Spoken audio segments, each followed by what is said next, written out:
요한계시록은 읽기 어려운 성경에 속합니다. 하지만 보통 사람이 이해할 수 없을 정도로 난해한 책은 아닙니다. 요한계시록을 처음 읽는 독자들은 그 책에 등장하는 많은 상징, 비유들 때문에 당혹스러워합니다. 그러나 성경의 다른 책들처럼 당시의 역사, 배경, 이야기의 흐름 등을 참고하면 쉽게 이해할 수 있습니다. 따라서 요한계시록이 어렵다는 생각은 어쩌면 사람들이 그 책에 더 씌워놓은 잘못된 관념이 크게 작용한 그 결과인 것 같습니다.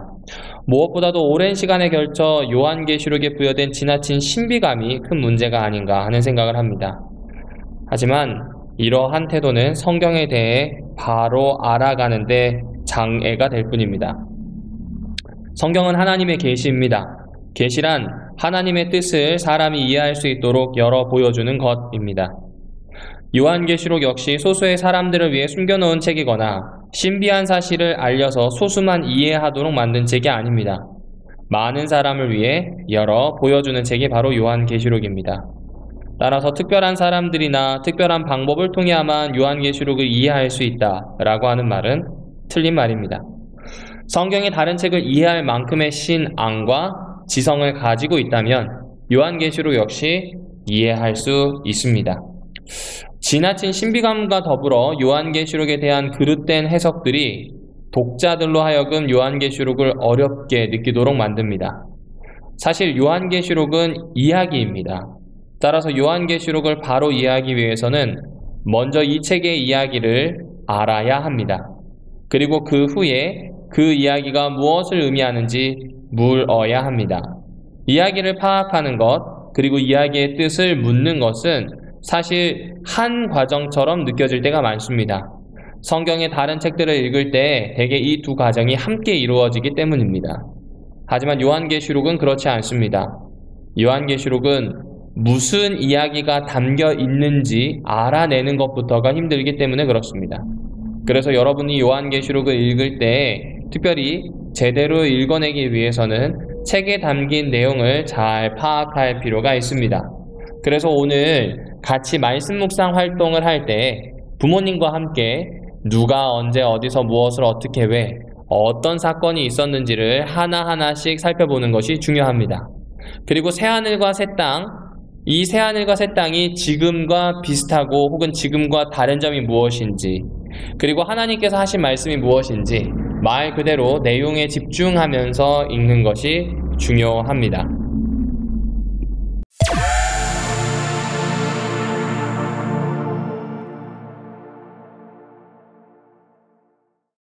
자, 그럼 오늘 본문에 해당하는 내용을 대강 살펴보도록 하겠습니다. 우선 새롭다는 말을 좀 찾아보면 좋겠습니다.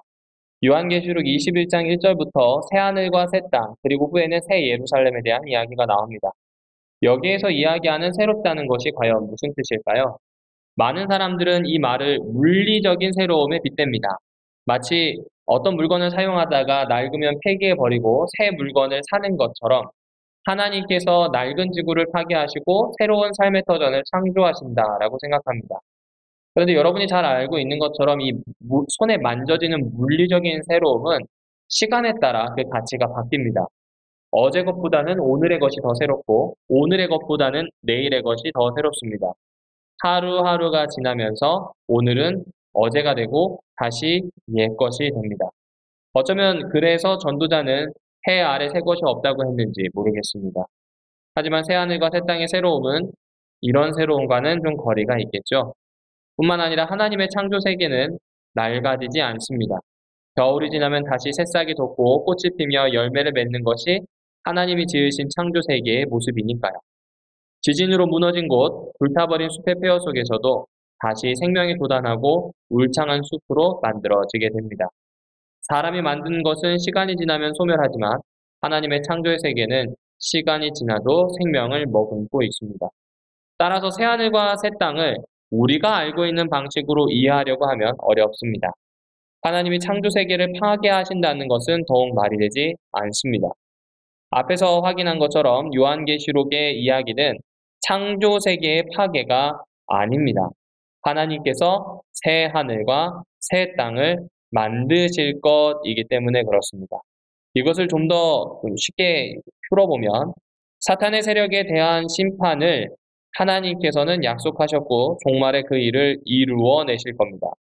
종말의 심판이 지구를 파괴하고 자연을 훼손시키는 그런 말이 아니라는 것이지요.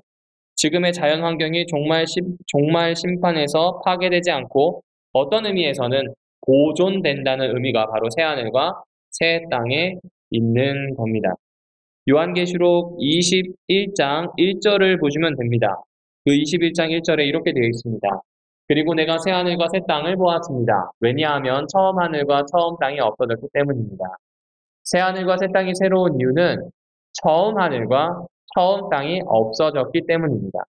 처음 하늘과 처음 땅이 없어졌다는 말은 요한계시록 20장까지의 내용을 한마디로 요약한 겁니다.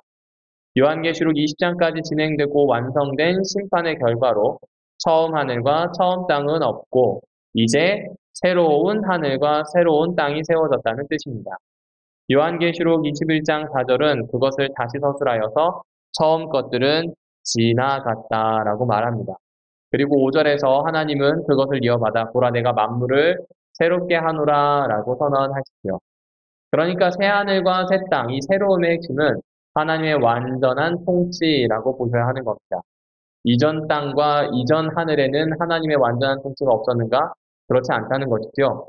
때가 얼마 남지 않은 사탄이 날뛰고 그에 속한 자들이 땅을 망하게 하던, 하늘을 무너지게 하던 때의 시간이 끝나고 이제는 하나님께서 온전히 다스리시는 하늘과 땅, 창조, 평화에 가득한 하나님의 나라가 왔다.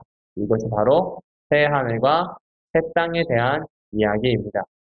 그리고 새 하늘과 새 땅에는 우리 말씀 묵상을 통해서 보셨겠지만 바다가 존재하지 않습니다.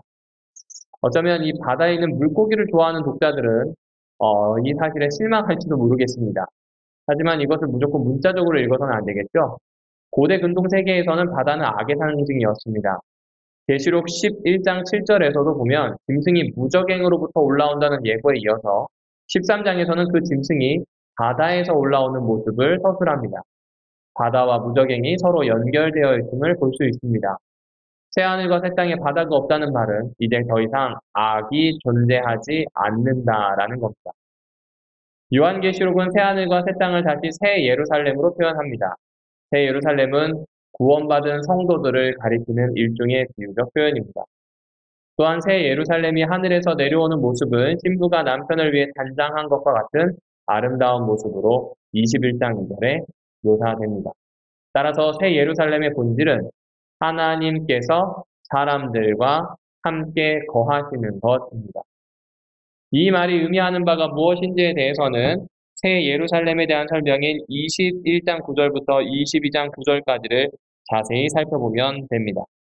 자, 그렇다면 이제 종말 환상에 대한 이야기가 새하늘과 새 땅으로 완성된다, 종료된다 라고 하는 부분을 우리가 읽고 있는데 이것을 간결하게 말하면 하나님의 통치가 완전히 이루어졌다라고 보시면 됩니다.